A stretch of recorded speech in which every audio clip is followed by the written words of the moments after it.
dans 300 Spartiates. Il a un rôle. Dans la saison 2, je veux le voir. La muraille de Berlin, la muraille de Pékin. Allez demander à Poutine s'il connaît Inigo Martinez. Voilà. Moi, j'ai vu 800 épisodes de One Piece. Mais est-ce que t'as vu Luffy faire ça? Est-ce que t'as vu Monkey D. Luffy être aussi souple? Les vagabonds, ils nous diront que le grand Raph n'a pas marqué. Mais est-ce qu'ils savent que le grand Raph, il s'est centré, il s'est percuté, il s'est frappé de loin, il s'est dribblé, il sait se projeter et il sait défendre. Le grand Raph, c'est un joueur multifonction, tu peux le mettre à un poste où il y a un trou. C'est comme un gruyère, il y a un trou, tu mets une petite pièce de 20 centimes et ça c'est le Raph. T'as des victoires de merde comme ça. L'histoire nous rappellera que ce genre de victoires, généralement, elles arrivent à nous donner des championnats.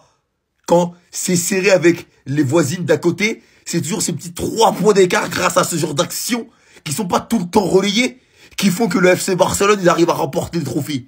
Ils veulent vraiment pas lâcher l'affaire, même quand c'est compliqué, ils finissent quand même par gagner. Le Barça fait l'essentiel chez les Ganes, les amis. Victoire 1-0. Là, c'est une vraie victoire de champion, les amis. À nous maintenant de faire le taf demain pour nous rapprocher un peu d'eux. Parce que là, avec cette victoire du FC Barcelone, ils ont désormais 7 points d'avance sur nous. 70 points pour le FC Barcelone et 63 points pour le Real Madrid, sachant qu'on a un match en retard qu'on va jouer demain. Et s'ils ont gagné aujourd'hui, les amis, c'est d'une part grâce à cet homme-là, Gérard Martin. Et quelle entrée, le gars, il rentre, il change la donne. Malheureusement pour le FC Barcelone, il est rentré à la place de Baldé qui s'est blessé. Le gars, il n'est même pas allé en trêve internationale qui s'est blessé. Bon, ça peut arriver. Revenons sur Gérard Martin parce qu'il mérite du respect désormais. L'évolution de cet homme-là est juste impressionnante. En début de saison, on se moquait tous de lui. Tellement le gars était claqué, certaines personnes se demandaient comment il a fait pour atterrir à la Masia. Et malgré toutes ces critiques, le gars il a persisté. Hansi Flick a eu confiance en lui. Et aujourd'hui les amis, vous-même voyez que ça paye. Il vous fait gagner un match. Oui, je sais, sur le but, c'est Robert Lewandowski qui s'élève, mais c'est un menteur. C'est pas lui qui a marqué. C'était un CSC, il pensait qu'on n'avait pas vu. Très belle entrée aussi de Frenkie de Jong qui a calmé les choses parce que le Barça, avant l'entrée de Frenkie de Jong, c'était compliqué pour Pedri. Déjà que le gars, depuis le début de la saison, il fait que enchaîner des matchs. Aujourd'hui, encore une fois, on a senti la fatigue en Pedri. Le gars, il avait trop de déchets dans ses passes. Et en plus de ça, il cavalait de partout. Dès que Frenkie de Jong est rentré, tout s'est calmé. Et là, on voit l'importance de cet homme-là. Le gars, il revient de blessure et il prend une importance monumentale dans cette équipe d'Hansi Flick. C'est vraiment impressionnant, les gars. Rien à dire, hein.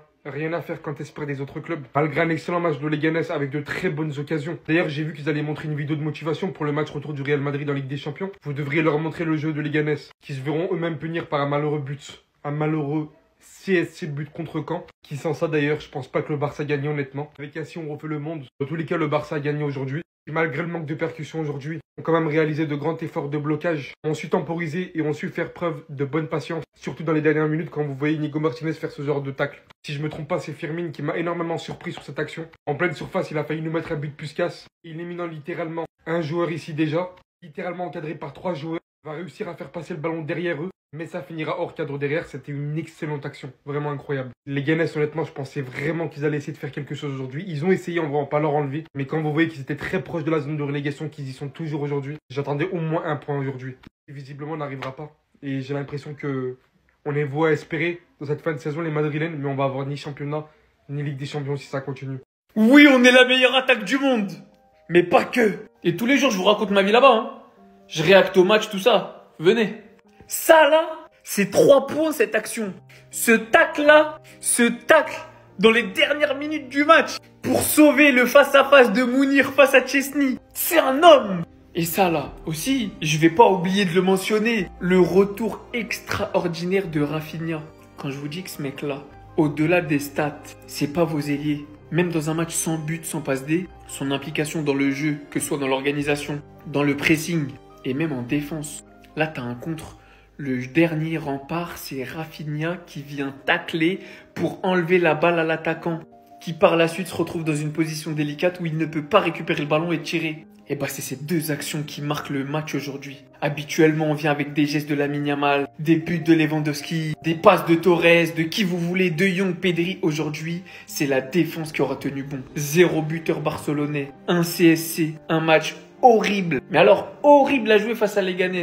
Et des joueurs qui répondent présents dans le dur. Des joueurs qui répondent présents dans la souffrance. Des joueurs qui répondent présents par des actes qui valent autant qu'un but. Inigo, MVP. Rafinha, MVP. Voilà les 2 MVP du match aujourd'hui. Il n'y en a pas un, il y en a 2. Voilà. Et voilà.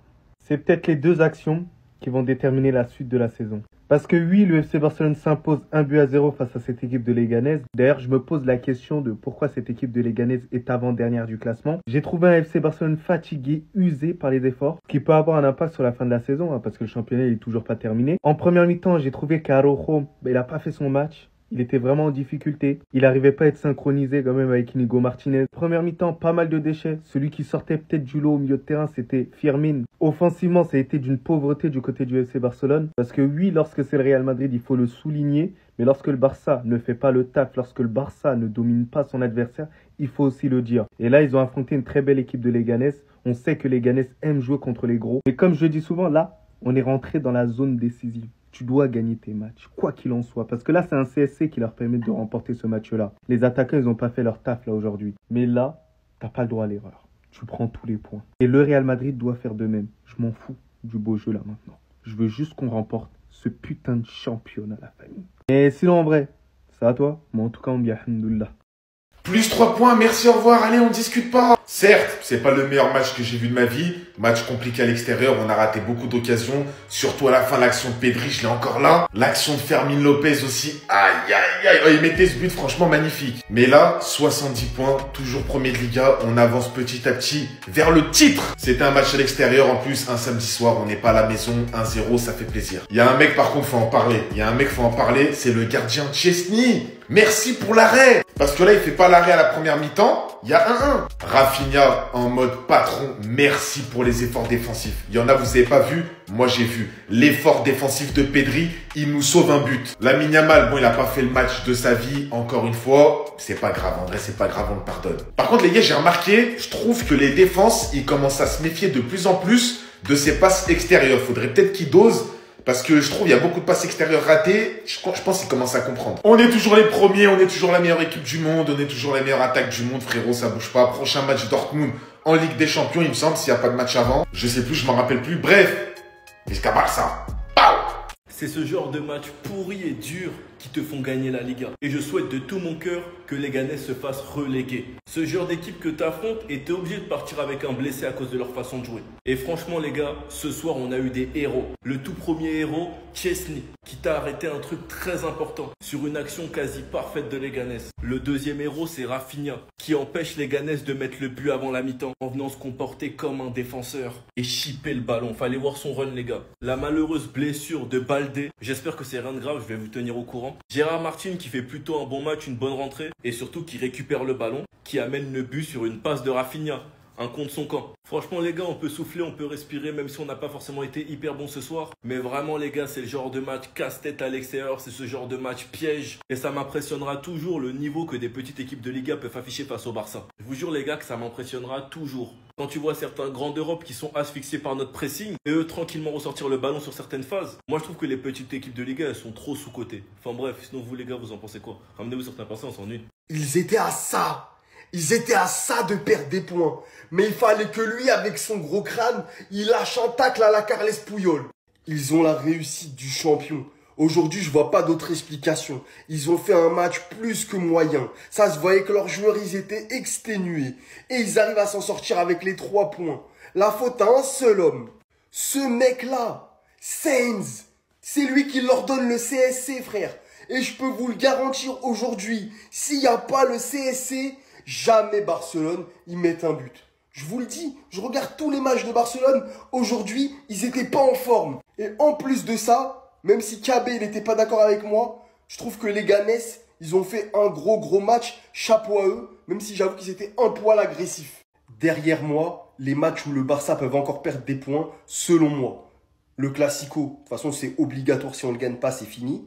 L'Espanyol-Barcelone, surtout chez eux, c'est un match hyper compliqué. En plus, c'est un derby. Villarreal et Bilbao. Maintenant, amis madrilènes, on est obligé d'attendre un faux pas. Et à la Madrid, Inadamas. Oui, on est la meilleure attaque du monde. Mais pas que. Et tous les jours, je vous raconte ma vie là-bas. Hein. Je réacte au match, tout ça. Venez. Ça là, c'est 3 points cette action. Ce tacle-là, dans les dernières minutes du match, pour sauver le face-à-face de Mounir face à Chesney. C'est un homme. Et ça là, aussi, je vais pas oublier de le mentionner, le retour extraordinaire de Rafinha. Quand je vous dis que ce mec-là, au-delà des stats, c'est pas vos ailiers. Même dans un match sans but, sans passe D, son implication dans le jeu, que ce soit dans l'organisation, dans le pressing et même en défense. Là, t'as un contre. Le dernier rempart, c'est Rafinha qui vient tacler pour enlever la balle à l'attaquant, qui par la suite se retrouve dans une position délicate où il ne peut pas récupérer le ballon et tirer. Et bah c'est ces deux actions qui marquent le match aujourd'hui. Habituellement, on vient avec des gestes de Lamine Yamal, des buts de Lewandowski, des passes de Torres, de qui vous voulez, de Young, Pedri. Aujourd'hui, c'est la défense qui aura tenu bon. 0 buteur barcelonais, 1 CSC, un match horrible. Mais alors, horrible à jouer face à Leganés. Et des joueurs qui répondent présents dans le dur, des joueurs qui répondent présents dans la souffrance, des joueurs qui répondent présents par des actes qui valent autant qu'un but. Inigo, MVP, Rafinha, MVP. Voilà les deux MVP du match aujourd'hui. Il n'y en a pas un, il y en a deux.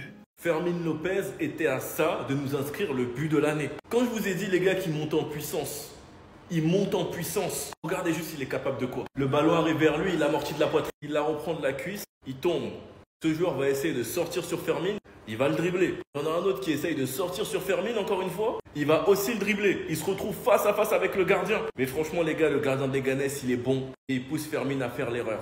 Et franchement les gars, pour le temps de jeu qu'il a eu cette saison, Fermin Lopez nous réserve du lourd. Et la rotation entre Fermin Lopez, Olmo et Gavi va être incroyable quand on aura les trois joueurs. Vous oubliez les gars, Fermin Lopez c'était qui l'année dernière? Vous oubliez les gars le Fermin Lopez des JO qui t'a porté l'Espagne? Moi j'ai vu ces JO les gars, il était injouable. C'était du délire ce qu'il faisait sur le terrain. Il t'envoyait que des frappes. De toute façon vous verrez bientôt, il va nous mettre une frappe, il va exploser les cages. Et ce que je kiffe le plus les gars, je sais pas si vous avez remarqué, c'est la façon dont il s'entend avec Lamine Yamal et Lewandowski. Franchement les gars, on remerciera jamais assez la Masia de nous sortir des produits de ce genre. Jamais assez. Enfin bref, sinon vous les gars, vous en pensez quoi? Ramenez-vous sur Snap Insta, on s'ennuie. Oh là là, on s'est défait du piège. Non, c'est incroyable. Ce Barça-là, il peut rien leur arriver. Avant tout, mention spéciale à Inigo Martinez. Parce que mon cœur s'est arrêté quand j'ai vu la contre-attaque. Mais le tacle, il m'a fait tellement plaisir. Ça montre à quel point c'est le patron de cette défense-là. Parce qu'il n'a pas hésité du tout. À l'instinct, tacle propre. Tu vois, pas de carton rouge, rien. Propre. Des mecs comme Koubarsi ou Araujo, ils ont déjà pris des rouges. Des tacles pas trop réfléchis. Tu sens qu'ils n'ont pas l'expérience, ils n'ont pas l'habitude. Lui, là. Là, on va parler que défense. Baldé qui sort sur blessure. Les gars, je suis inquiet. Je vous dis la vérité, je suis très inquiet. Là, on a un sursis parce que tu as un match contre Dortmund. Tu as déjà gagné 4-0. Ça va. Tu peux jouer avec Gérard Martin. Mais qui m'annonce une blessure jusqu'à la fin de la saison, par exemple. Ah là, je tombe de nu. Ah, je vous le dis, là, je perds tout espoir. Et d'ailleurs, big respect à Gérard Martin, parce qu'à un moment donné, c'est lui qui fait le tacle, la récup, qui emmène au but. Mais quand même, franchement, je suis pas fou à l'idée de jouer la Ligue des Champions, la Coupe du Roi, les restes de matchs de Liga qu'avec Gérard Martin. En tout cas, victoire du Barça. On va retenir que les 3 points. Et voilà, du côté positif sur la défense, encore un clean sheet, et ça fait plaisir. Les Barcelonais, je sais pas ce qui arrive à Votaroro là, mais depuis un moment, je le reconnais plus. Depuis son retour de blessure, j'ai du mal à le reconnaître. Le gars, il est bizarre. Et moi, la partie où il me choque le plus, c'est balle au pied. Je comprends pas. Comment on peut jouer à un si haut niveau et avoir un niveau balle au pied aussi faible? Et qu'il prend le ballon, tu sens que ouais, le gars n'est pas à l'aise. Regardez toutes les dingueries qu'il s'est mis à faire aujourd'hui. Vraiment, c'était tellement flagrant que Hansi Flick l'a sorti pour faire entrer Frankie de Jong. Dans ses courses, il est tout le temps en retard. Il se fait toujours prendre dans le dos. Franchement, je pense qu'il a besoin d'un atelier balle au pied pendant 3 mois minimum. S'il s'oppose à ça, retirez-lui déjà le brassard et dites-lui d'apprendre l'arabe. C'est mieux. Parce que quand le mec est sur le terrain, je sais pas comment les Barcelonais se débrouillent pour être serein. Et aujourd'hui, s'il y a bien quelqu'un qui n'était pas aussi dans son assiette, c'est Lamine Yamal. 23 ballons perdus.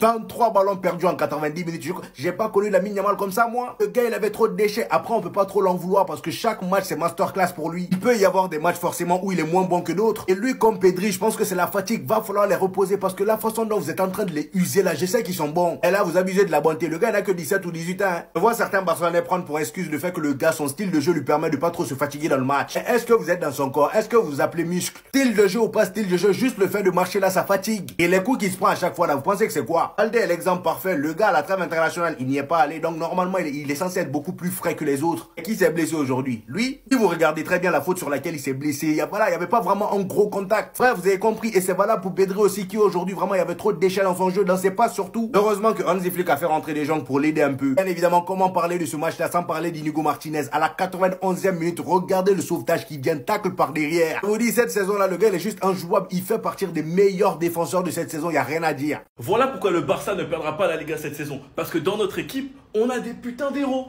qui sont prêts à faire tout et n'importe quoi pour l'équipe. Tout le sale boulot, peu importe leur poste. Rafinha contre-attaque, il te fait un rush de zinzin et il vient empêcher les Leganés de marquer en taclant à la dernière minute sur un centre parfait. sur un centre parfait, je sais même pas comment il a récupéré le ballon. Tous ceux qui étaient devant leur télé, ils pensaient que c'était un but. Chesney qui te fait un arrêt hyper important sur une action parfaite de Leganés où il nous avait défoncé. Qui d'ailleurs en plus finit homme du match, c'est normal parce qu'il fait un match de barjo comme d'hab. Et Inigo Martinez. Oh là là, Inigo Martinez. Mais moi j'ai crié devant ma télé quand j'ai vu ça. Aura max, il a eu trop d'aura. Des joueurs qui sont prêts à tout pour l'équipe. C'est pour cette raison que je ne vois pas perdre la Liga. Et franchement les gars, je trouve que Inigo Martinez, il est tellement sous-coté cette saison, mais c'est normal, c'est de notre faute. Regardez comment on parlait de lui l'année dernière et regardez comment on fait que la transformer. Il fait clairement partie des meilleurs défenseurs cette saison et je pèse mes mots. Enfin bref, sinon vous les gars, vous en pensez quoi? Ramenez-vous sur Snap, on s'ennuie. On sent la progression. Honnêtement, on sent que ce joueur-là, il a step up. Maintenant, j'ai un problème avec Firmine.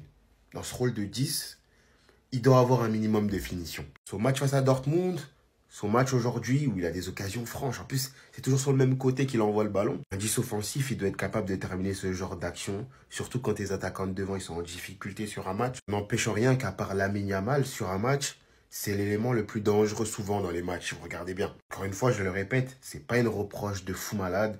C'est juste pour améliorer son jeu à l'avenir.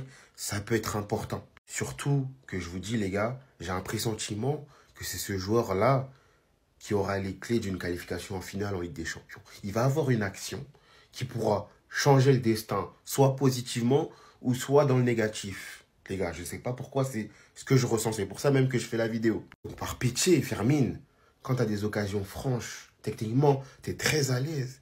Mais il faut finir, mec. Il faut marquer, il faut les enterrer aujourd'hui. Parce que derrière, tu as une contre-attaque à un moment donné du joueur de Leganés.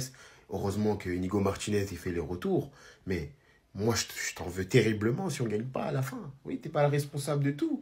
Mais tu dois marquer. Comme face à Dortmund, tu dois marquer, mon gars. En tout cas, gros joueur d'avenir, franchement.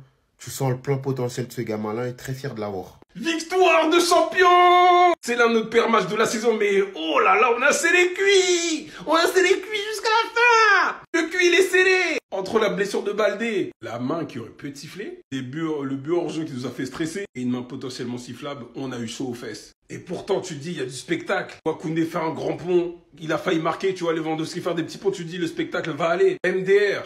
On n'a pas eu de réelle occasion en première mi-temps, même en deuxième quand j'y pense, mais on y viendra un peu plus tard. Mais Chesney nous sauve la vie.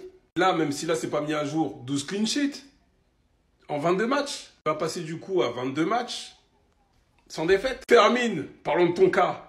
On a série cuit à cause de toi. Comment tu as raté cette occasion? Vous connaissez la ref pour la plupart. Bibel Country. Hein? Comment tu me rates ça? Et passer de Ronaldinho, en arrivant là en faisant le grand pont, en passant devant lui, en dribblant 3 joueurs, Jean Bégaye, à avoir la finition de Vinicius 2019-2020. Non, et on a souffert derrière. Bref, Frenkie, merci d'être rentré, d'avoir stabilisé tout ça, d'avoir calmé tout ça. Il nous a fait beaucoup de bien, même en faisant des fautes intelligentes et tout. Bref, il a fait du bien à Pedri également, parce qu'il a disparu avec Eric Garcia, mais c'est pas de sa faute, parce qu'il faut faire tourner. Par contre, Araujo, toi, dans un système où flic, je dis pas qu'il fait un mauvais match, mais dans un système de flic où justement les blocs bas vont jouer très regroupés, etc. Il te faut des gens pour casser ces lignes-là. Araujo n'a pas été capable, le message envoyé, c'est clairement ça, c'est qu'à la mi-temps, t'es sorti, Eric Garcia a repris ta place carrément. Non. Bref, on retient que les 3 points et on attend la mise à jour par rapport à la santé de Baldé, c'est tout.